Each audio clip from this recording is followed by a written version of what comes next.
Well, good morning. My name is Phil Pardey. I'm President of this Society, and I'd like to welcome you to the 55th annual meeting of the Australian Agriculture and Resource Economics Society. Like myself, I feel like we're getting well into middle age here as a society, and delighted to see a great turnout for this year's meeting. We've had a really exceptional registration. We have, I think the last count John told me a while ago was we just about hit the 350 registrant mark. We had over 200 contributed papers, and we have got 11 mini symposiums scheduled, and we've just wrapped up 3 very successful pre-conference workshops yesterday, which were very well attended, and at the welcome drinks last night the word was that every one of those sessions was a lively and informative undertaking. As usual, we're very pleased to be supported by a very solid list of sponsors. I'd like to make a special thanks to the Victorian Department of Primary Industry and our first speaker, Richard Bolt, personally, for the support that department's put into making this conference happen, not only in terms of financial support, but the inevitable behind-the-scenes in-kind support with lots of folks from that department serving on the local organising committee. Maybe you don't know, but lots of secretarial service support, Richard, which we're grateful for. And the department is dragging the society into the 21st century. For the first time, we're going to have videoing of parts of the speeches and parts of the action out in the corridor and so forth, and it's actually last night's events are already up on Facebook if you want to go and have a look. So we're in real-time social networking. So I don't know whether I'm sitting there twittering at the moment, but go ahead. In addition to the Department of Primary Industry, we also have very stellar support from the Victorian Department of Treasury and Finance, and Claire Thomas from that department also served on the local organising committee. And thanks also to Jeff Bennett and his leadership, both support and leadership on the Environmental Economics Research Hub, which has been a sustaining supporter of these meetings. And another group of sponsors here, the Australian Centre for International Agricultural Research, the Productivity Commission, and a special thanks to Rick Baker from that commission, who also served on the local organising committee, the Rural Industries Research and Development Corporation, the Grains Research and Development Corporation, and the Victorian Departments of Health, Premier and Cabinet, and Sustainability and Environment. So again, thanks to the Victorian entities and the national entities for their strong continued support to the conference. It's probably fair to say that we're at a pretty tumultuous time with respect to agriculture globally and within Australia. We have lots of concerns about how to sustainably manage the urban agriculture and environmental uses of water. We have lots of pressure to come up with economically informed policy choices with respect to managing climate change, raising concerns with respect to the impacts of those changes on production risk and the impacts it has on biosecurity, both here in Australia and elsewhere in the world, and renewed concerns about the future of global agriculture and our capacity to feed and service the predicted 70% increase in global agricultural demand by about 2050. All of those aspects are represented on the program for this conference, and it's certainly that slate of concerns I suspect are first and foremost on the desk of our opening speaker here, Richard Bolt, and has to deal with these. We can talk about them from the heights of academia.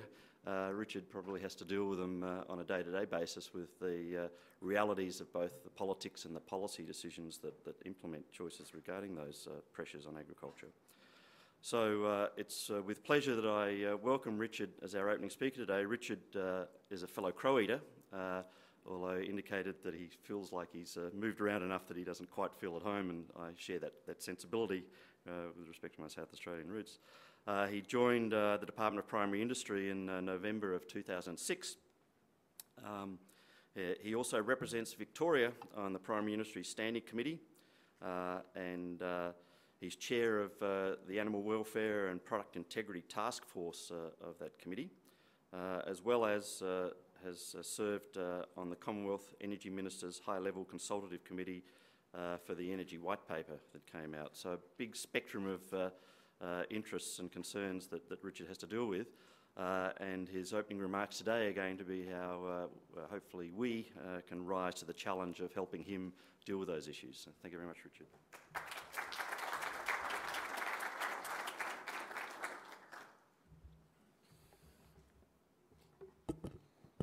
Thank you, Phil.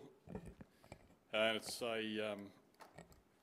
my contribution to innovation and to adopting modern technology is to try reading, or at least part reading, a speech on an iPad for the first time. So if the power fails, and you'll soon know by my tongue-tied attempt to improvise. But look, it's a pleasure to join the Australian Agricultural and Resource Economic Society for its 55th annual conference. Phil mentioned something about age, and as I rocket towards the sobering reality of a milestone birthday, it's wonderful to open a conference that's older than I am. So look, on behalf of the Government of Victoria, I'd like to welcome those of you who are from out of Victoria to our state, and indeed, of course, Victorians too, to this conference. And in doing so, to acknowledge the Indigenous people, the Kulin Nation, on whose traditional lands that we meet today.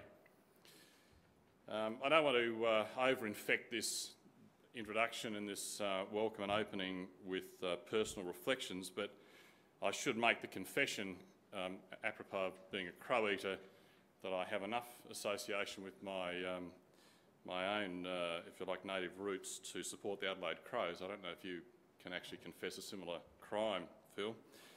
I also have to make the confession I'm not qualified in economics, so whether you're about to march me off the stage when I confess that my first degree is in engineering is up to you. As long as you don't, I'll keep going. I have worked in economic regulation. I have a deep and very long interest in the discipline.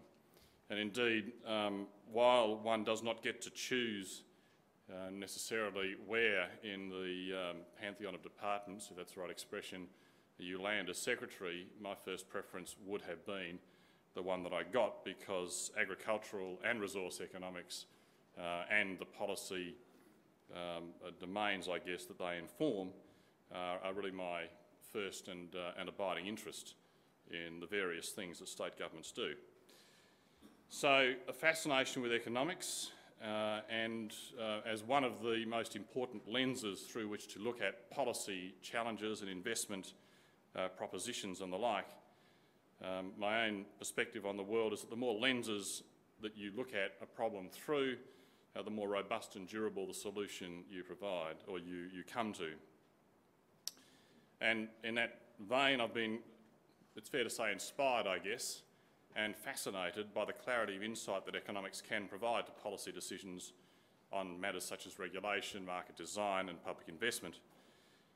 And no discipline ever has a monopoly on insight and wisdom to inform public policy, and in interacting with some terrific economists and policy thinkers that have come into the department and indeed in some cases were there before I arrived, the willingness of economists that I consort with to be self-critical in the cause of improving their professional practice is something I have noted. There is a self-awareness that not necessarily every discipline can actually lay claim to.